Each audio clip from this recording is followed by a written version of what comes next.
MSK प्रसाद ने यह भी कहा था कि इंग्लैंड दौरे पर देवांग गांधी करुण से लगातार बात कर रहे थे कि उनका अपॉर्चुनिटी आएगा, बट एक दिन पहले ही करुण ने ये पब्लिकली बोला कि इंग्लैंड में मैनेजमेंट के तरफ से कोई कम्युनिकेशन नहीं हुआ था। किस्मत से करुण बच गए थे, पर जिन रिलेटिव्स ने ये ट्रिप ऑर्गेनाइज किया था वो नहीं बचे।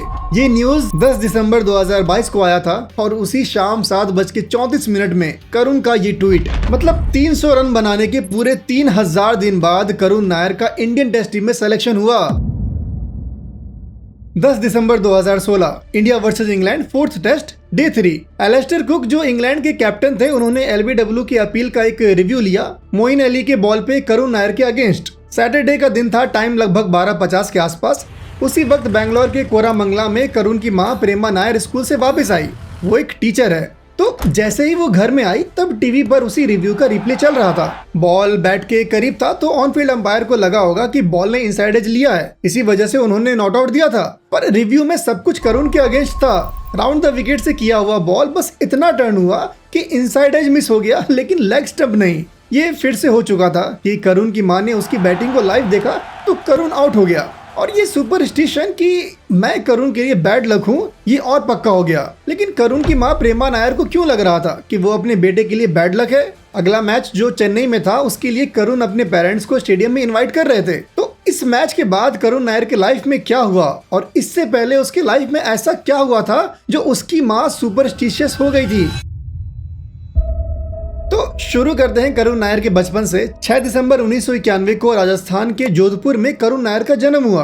उनके पिता कालाधरन नायर एक मैकेनिकल इंजीनियर हैं, जिनका उस वक्त पोस्टिंग जोधपुर में था, और मां प्रेमा नायर बैंगलोर के चिन्मया विद्यालय में टीचर थी। असल में ये फैमिली केरला के अलपुझा डिस्ट्रिक्ट के चनगन्नूर से है। पर करुण जब 1 साल का ही था तब फैमिली बैंगलोर शिफ्ट हो गए और कालाधरन जी को चिन्नस्वामी स्टेडियम में स्प्रिंकलर सिस्टम का जॉब मिल गया। अब देखो, करुण प्रीमेच्योर पैदा हुआ था, मतलब 8 महीने में ही उनका जन्म हो गया था, और इसी वजह से उनका लंग्स इतना वीक था कि डॉक्टर्स ने कहा लंग्स को इम्प्रूव करने के लिए करुण को फिजिकल एक्टिविटीज या एक्सरसाइज करना पड़ेगा। तो 6 साल की उम्र में पिता कालाधरन ने करुण को एक क्रिकेट एकेडमी में ज्वाइन करवा दिया। शुरू में पेरेंट्स डर रहे थे कि प्रीमेच्योर चाइल्ड है, कहीं इसे इंजरी या चोट ना लग जाए, लेकिन धीरे धीरे करुण क्रिकेट से यूज्ड टू हो गए। फिर 9-10 साल की उम्र में 28 मार्च 2001 को करुण ने कोरामंगला क्रिकेट एकेडमी ज्वाइन किया, जहां कोच शिवानंद के गाइडेंस में उसने क्रिकेट के बेसिक्स को सीखा। शुरू में जब शिवानंद जी ने करुण को देखा तो वो एक गोल मटोल सा लड़का था। उन्होंने करुण को खूब दौड़ाया और वार्म अप एक्सरसाइज कराया, और तब तक बैट पकड़ने नहीं दिया जब तक वो एक एथलीट की तरह फिट न दिखने लगे। कोई और बच्चा होता तो आराम से फ्रस्ट्रेट हो जाता और गिव अप कर देता, लेकिन करुण ओबीडियंट था। और 6 जनवरी 2002 को world cup winning captain Kapil Dev के बर्थडे के दिन पहली बार शिवानंद जी ने करुण को बैट पकड़ने दिया। एंड गेस व्हाट, साल के ही एंड में करुण कर्नाटका जोनल टीम का हिस्सा बन चुके थे। 10 साल की उम्र में उनका कर्नाटका अंडर 13 टीम में डेब्यू हो चुका था। पढ़ाई में भी ये बंदा शार्प था। चिन्मया विद्यालय में अपनी माँ के स्कूल में पढ़ा, फिर फ्रैंक एंथनी पब्लिक स्कूल चला गया ताकि क्रिकेट पे फोकस कर सके। बाद में जैन यूनिवर्सिटी से बीकॉम ऑनर्स किया। तो साल 2005 में करुण ने कर्नाटका अंडर 15 टीम के लिए खेलना शुरू कर दिया था, जहां उनके परफॉर्मेंस ने क्रिकेटिंग वर्ल्ड में उनके लिए एक जगह बनाया। इसके बाद कर्नाटका अंडर 19 के स्क्वाड में और वहां परफॉर्मेंस करने के बाद फाइनली साल 2008 में करुण का इंडिया अंडर 19 टीम में सिलेक्शन हुआ। ऑस्ट्रेलिया अंडर 19 के खिलाफ टेस्ट सीरीज के लिए उनको टीम में शामिल किया गया। उस सीरीज में उनको सिर्फ एक ही मैच मिला और वो सिर्फ 3 रन ही बना पाए। उसी साल 2009 में कर्नाटका प्रीमियर लीग का इनॉग्रेशन हुआ था और करुण नायर को मैंगलोर यूनाइटेड ने अपनी टीम में सेलेक्ट किया। उस साल उनका कोई स्टैंड आउट परफॉर्मेंस नहीं था, लेकिन अगले साल उन्होंने अपनी टीम मैंगलोर यूनाइटेड को चैंपियंस बनाया। फाइनल्स में पहले 21 रन का क्रूशियल नॉक खेला और उसके बाद टीम के 112 जैसे छोटे टोटल को 4 विकेट लेकर डिफेंड किया और बन गए प्लेयर ऑफ द मैच। 2012 में करुण का अपने स्टेट टीम के लिए डेब्यू हुआ और उसी साल आईपीएल 2012 के लिए आरसीबी ने उन्हें अपनी टीम में शामिल कर लिया। 20 फरवरी 2012 को गोवा के अगेंस्ट करुण का लिस्टेड क्रिकेट में डेब्यू हुआ। उस साल उनको आईपीएल में कोई मौका नहीं मिला, बट धीरे धीरे वो अपने स्टेट टीम के लिए एक इंपॉर्टेंट प्लेयर बनते जा रहे थे। करुण का 2013-14 रणजी ट्रॉफी सीजन में कर्नाटका के लिए डेब्यू हुआ और टीम को चैंपियन बनाने में एक बहुत ही इंपॉर्टेंट कंट्रीब्यूशन किया। तो भले ही करुण का ये रणजी ट्रॉफी में डेब्यू सीजन था, पर उन्होंने क्वार्टर फाइनल, सेमीफाइनल्स और फाइनल्स, मतलब हर नॉकआउट मैचेस में सेंचुरीज मारा। और जब ईरानी ट्रॉफी हुआ उसमें भी कर्नाटका चैंपियंस थी। अब अगर तुम्हें ये लग रहा है कि भाई साहब क्या डेब्यू सीजन था, तो अगले ही सीजन 2014-15 रणजी ट्रॉफी के फाइनल में 328 रन बनाया। यस मेरे भाई, तमिलनाडु के अगेंस्ट रणजी फाइनल में 328 रन। आजादी के बाद एक रणजी फाइनल में ये हाईएस्ट इंडिविजुअल स्कोर है और दूसरे साल लगातार कर्नाटका को रणजी ट्रॉफी चैंपियंस बनाया। तो इन परफॉर्मेंसेस के बाद करुण का क्रिकेटिंग वर्ल्ड में एक अलग नाम बन गया था। मतलब हर लीग में, हर टूर्नामेंट में करुण रन्स पर रन्स बना रहे थे। और फिर जब 21 अगस्त 2015 को साउथ अफ्रीका ए के खिलाफ उन्होंने 114 रन नॉट आउट बनाया, तब 4 दिन बाद 25 अगस्त 2015 को करुण नायर को इंडियन टेस्ट टीम के लिए कॉल अप आया। ऑल्दो श्रीलंका के खिलाफ उस सीरीज में उन्हें चांस नहीं मिला, बट वो हर जगह रन्स बना रहे थे। आईपीएल 2014 में करुण ने राजस्थान रॉयल्स की तरफ से खेलते हुए 330 रन बनाया with a strike rate of 142.24। IPL 2016 में दिल्ली डेयरडेविल्स ने 10 लाख के बेस प्राइस वाले करुण नायर को 4 करोड़ में अपनी टीम में खरीद लिया। और साल 2016 करुण नायर का पीक साल था। रणजी ट्रॉफी के 7 मैच में 500 run with an average of 50, जिसमें 2 सेंचुरीज और 2 हाफ सेंचुरी शामिल थे। उसी साल आईपीएल में 357 run with an average of 35.70 और इसी रेड हॉट फॉर्म के वजह से जून 2016 में जिम्बाब्वे के खिलाफ ओडीआईस के लिए करुण को इंडियन टीम में शामिल किया गया। 21 जून 2016 को करुण नायर का ओडीआई डेब्यू हुआ। तो इंडियन टीम में डेब्यू करना ये कोई छोटी बात नहीं है और इसीलिए ऊपर वाले का शुक्रिया अदा करने के लिए करुण अपने फैमिली के साथ केरला के एलेप्पी शहर गए। जैसा कि उनके फैमिली का रूट्स केरला से ही था, तो करुण के काफी सारे रिलेटिव्स केरला में ही थे और उनमें से कुछ के साथ करुण वल्ला सदिया, जो केरला का टेम्पल फेस्टिवल है, उसमें स्नेक बोटिंग कर रहे थे, लेकिन वो बोट पलट गया। 100 से भी ज्यादा लोग पानी में गिर गए। किस्मत से करुण बच गए थे, पर जिन रिलेटिव्स ने ये ट्रिप ऑर्गेनाइज किया था वो नहीं बचे। एक रिलीजियस ट्रिप जो गुड लक के लिए ऑर्गेनाइज हुआ था, वो एक ट्रेजेडी बन गया। इसने करुण को डीपली अफेक्ट किया, पर फैमिली और रिलेटिव्स ने उसको डिस्ट्रैक्ट करके क्रिकेट में वापस लाने की कोशिश की। पर अगर तुम सुपरस्टिशियस हो तो अगले इंसिडेंट्स तुमको ये मानने पर मजबूर कर देगा कि तुम्हारी खुशी ज्यादा देर तक नहीं टिकेगी, क्योंकि जिस तरह 2013-14 रणजी सीजन में जो उनका जबरदस्त डेब्यू था, उसके अगले सीजन अगर वो रणजी फाइनल का 328 रन हटा दे तो उनका पूरा सीजन पुअर ही था। उसी तरह अगस्त और सितंबर 2016 में ऑस्ट्रेलिया ए की टूर पर करुण ने 4 इनिंग्स में सिर्फ 38 रन बनाया। अब करुण को लग रहा था कि क्या उन्हें और चांसेस मिलेगा, पर फिर अजिंक्य रहाणे को इंजरी हुआ और इंग्लैंड के अगेंस्ट करुण नायर का इंडियन टेस्ट टीम में सिलेक्शन हुआ। चलो भाई, करुण नायर के करियर में उन्हें एक और अपॉर्चुनिटी मिला, पर टेस्ट डेब्यू भी कैसे हुआ? केएल राहुल की इंजरी की वजह से लास्ट मिनट में करुण नायर का डेब्यू कराने का डिसीजन हुआ, पर करुण की खुशी ज्यादा देर टिक नहीं पाती। डेब्यू पर एक फ्रीकिश फील्डिंग के वजह से जिस तरह वो कैप्टन विराट कोहली के साथ रन आउट हुए, अगले टेस्ट में उनसे इंग्लैंड के डेब्यूटेंट कीटन जेनिंग्स का कैच ड्रॉप हो गया। जब वो 0 पे था, जेनिंग्स ने उस मैच में सेंचुरी बनाया और फिर करुण 13 रन पर उस रिव्यू का शिकार हो गया। तो करुण की मां प्रेमा लता, उनको लगता था कि वो करुण के लिए बैड लक है। सबसे पहले प्रीमेच्योर बर्थ की वजह से करुण का वीक लंग्स था। केरला में रिलीजियस ट्रिप ट्रेजेडी बन गया और जब वो करुण को लाइव बैटिंग करते हुए देखती थी, करुण आउट हो जाता था। इंडिया के बैटिंग लाइनअप में घुसना कितना मुश्किल है। 3 साल में सिर्फ एक बैट्समैन को टेस्ट कैप मिला और वो था करुण का childhood friend KL Rahul. Yes, childhood friend. 11 साल की ही उम्र से वो दोनों साथ में क्रिकेट खेल रहे थे, लेकिन करुण को अपॉर्चुनिटी मिल रहा था, पर वो उन अपॉर्चुनिटीज पर रन्स नहीं बना रहे थे। तो उस दिन जब प्रेमा जी ने करुण को एलबीडब्ल्यू आउट होते हुए देखा, तो उन्होंने सोचा, क्या सच में मैं करुण के लिए बैड लक हूँ? अगला मैच चेन्नई में था और करुण ने अपने पेरेंट्स को स्टेडियम में इनवाइट किया था। प्रेमा जी ने जाने से साफ मना कर दिया, पर करुण के पिता कालाधरन जी ने कैसे भी उन्हें मना लिया। पहली बार दोनों अपने बेटे को लाइव इंडिया के लिए खेलते देख रहे थे। एफ स्टैंड के लेवल 1 पर बैठे करुण ने अपना पहला टेस्ट सेंचुरी मारा और फिर उसे ट्रिपल सेंचुरी में बदल दिया। ऐसा करने वाले वो सिर्फ दूसरे इंडियन बने। जब उस दिन उन्होंने अपना माइलस्टोन अचीव किया, वो एफ स्टैंड के लेवल 1 के तरफ अपना बैट रेस कर रहे थे। ये देखकर प्रेमा जी की आंखों में आंसू आ गए। उन्हें यकीन हो गया कि वो अपने बेटे के लिए बैड लक ला ही नहीं सकती। एक मिडिल क्लास फैमिली जिन्होंने क्रिकेट के लिए बहुत सैक्रिफाइसेस किए, अपनी बेटे के लिए बैड लक कैसे ला सकते हैं? सो ये लक वक सुपरस्टिशन कुछ नहीं होता, बस वो होता है जो आप मानते हो। करुण नायर के लाइफ में भी ये एक इम्पोर्टेंट बात है। हम पर्सनली तो करुण नायर को नहीं जानते, बट ये फील होता है कि शायद वो सुपरस्टिशियस है, कि कहीं ना कहीं उनके बैक ऑफ द माइंड में ये बात रहता है कि उनकी खुशी ज्यादा देर तक नहीं टिकेगी। एक रिसेंट एग्जांपल, जब आईपीएल 2025 में उनका बुमराह से थोड़ा सा बहसा बहसी हुआ, तो वो उस बात के लिए कितना सफाई दे रहे थे, क्योंकि उनको पता था कि वो रेड हॉट फॉर्म में है और उनका कभी भी इंडियन टीम में सिलेक्शन हो सकता है। कहीं ऐसा ना हो कि जो इंडियन टेस्ट टीम के पोटेंशियल कैप्टन है वो इस गलत फहमी को दिल पर ले ले और समझ जाओ, क्योंकि हमेशा से ऐसा ही हुआ ना भाई। उस 100 के बाद आज तक करुण नायर ने टेस्ट क्रिकेट में एक भी 40+ स्कोर नहीं किया है। तो दिसंबर 2016 में इंग्लैंड के खिलाफ उनकी ट्रिपल सेंचुरी के बाद अगले ही मैच में जो बांग्लादेश के खिलाफ वन ऑफ टेस्ट मैच हुआ था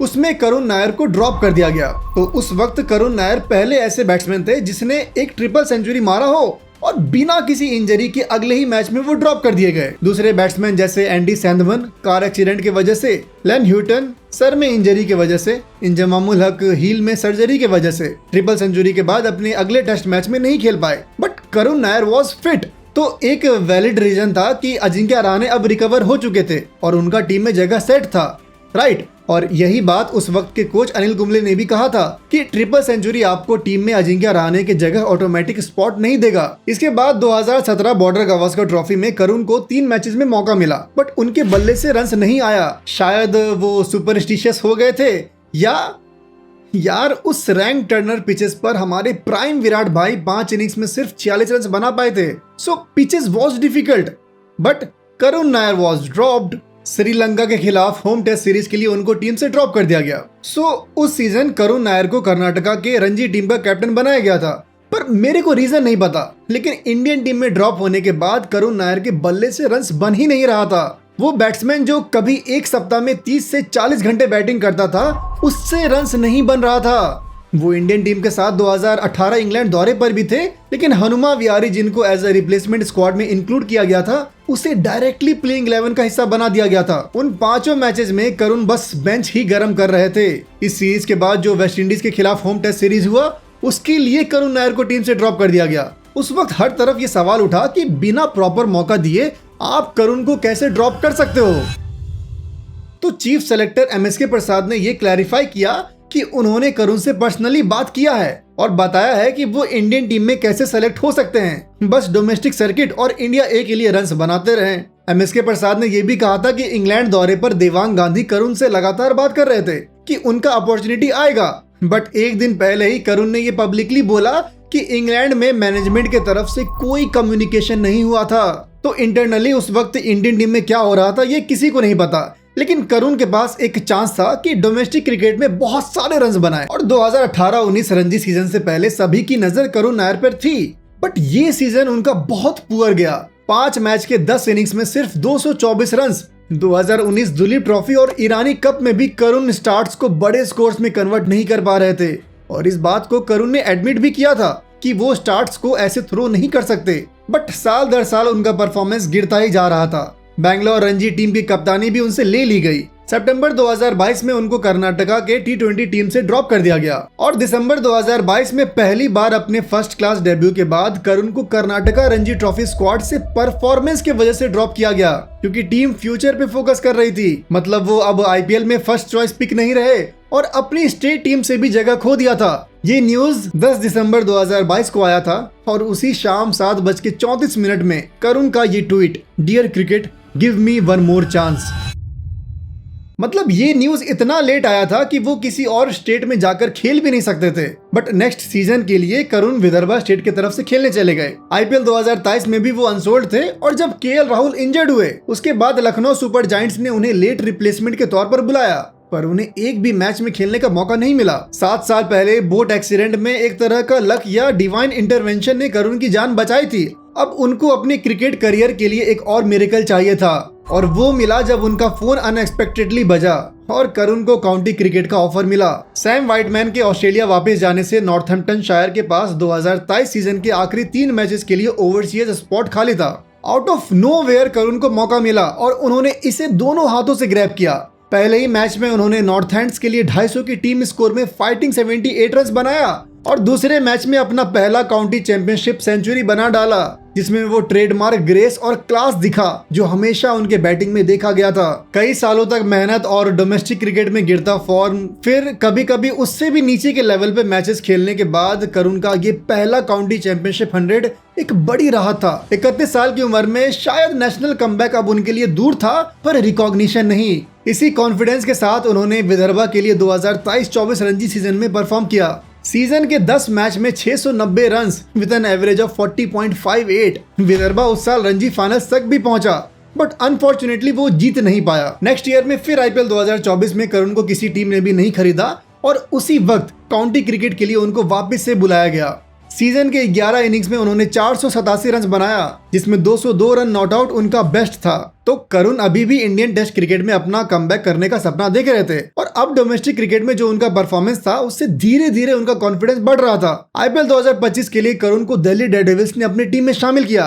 और इसके बाद जो उनका पर्पल पैच था, माइंड बॉगलिंग।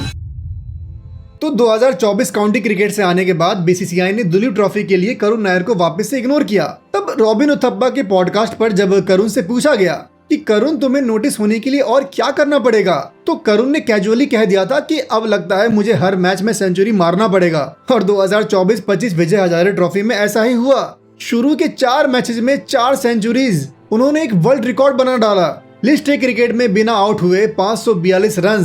पूरे सीजन के 9 मैच में करुण ने 779 रन बनाया विद एन एवरेज ऑफ 389.50। ये सच में अनबिलीवेबल था। तो अगर कोई ये कहता है ना कि सेलेक्ट होने के लिए बहुत सारे रन बनाने पड़ते हैं, तो इसका मतलब यही होता है। 2025 चैंपियंस ट्रॉफी के लिए उनको इंडियन टीम में सेलेक्ट नहीं किया गया, पर अब पब्लिक सवाल करे कि क्यों करुण नायर सेलेक्ट नहीं हुए। अजीत अगरकर ने जवाब दिया कि टीम डायनेमिक्स के वजह से। फिर आईपीएल 2025 में जब करुण को पहली बार मौका मिला, उन्होंने वर्ल्ड के सबसे बेस्ट बॉलर को ही धो दिया और उसी दिन ये ऑल्टरकेशन हुआ। करुण बार बार एक्सप्लेन करने लगे कि गलती से हो गया, क्योंकि उन्हें पता था कि वो किसके अगेंस्ट खेल रहे हैं। लेकिन भाई लोग, इस नॉक के बाद, मतलब एक हाई के बाद, वापस से करुण के बल्ले से वैसी पारी देखने को नहीं मिला। ऐसा बार बार क्यों हो रहा था, आप नीचे कमेंट्स में बताओ। बट ठीक है, फाइनली इंग्लैंड के खिलाफ टेस्ट सीरीज के लिए उनका इंडियन टीम में सिलेक्शन हुआ। मतलब 300 रन बनाने के पूरे 3000 दिन बाद करुण नायर का इंडियन टेस्ट टीम में सिलेक्शन हुआ। सीरीज से पहले जो इंग्लैंड लायंस के खिलाफ वार्म अप मैच हुआ, उसमें करुण ने 204 रन बनाया। सबको ये लगने लगा कि जिस इंग्लैंड के खिलाफ उन्होंने अपना करियर शुरू किया था, उसी इंग्लैंड के खिलाफ अब उनका कमबैक होगा। बट अगेन, ये करुण नायर के लाइफ का हिस्सा रहा है कि एक हाई के बाद बहुत लंबा लो देखने को मिलता है। जैसा कि पहले टेस्ट मैच में कमबैक पर वो 0 पर ही आउट हो गए, उसके बाद सेकंड टेस्ट मैच के पहले इनिंग्स में वो सॉलिड दिख रहे थे, बट पता नहीं कहां से ब्रायडन कार्ड्स का बॉल ऑकवर्ड बाउंस किया और करुण फिर से 31 रन पर ही आउट हो गए। और सेकंड इनिंग्स में एक फुलर डिलीवरी पर जब वो आउट होके ड्रेसिंग रूम की तरफ जा रहे थे, तब वो डिसअपॉइंटमेंट में हेड शेक कर रहे थे। That sum up his story. Let's hope कि बाकी मिले चांसेस पर वो परफॉर्म करे। और इसी तरह पहले टेस्ट मैच में साई सुदर्शन भी अपने डेब्यू पर 0 पर आउट हो गए। तो उनकी कहानी जानने के लिए यहाँ क्लिक करिए, और अगर मेरा कहानी जानना है तो यहाँ क्लिक करिए।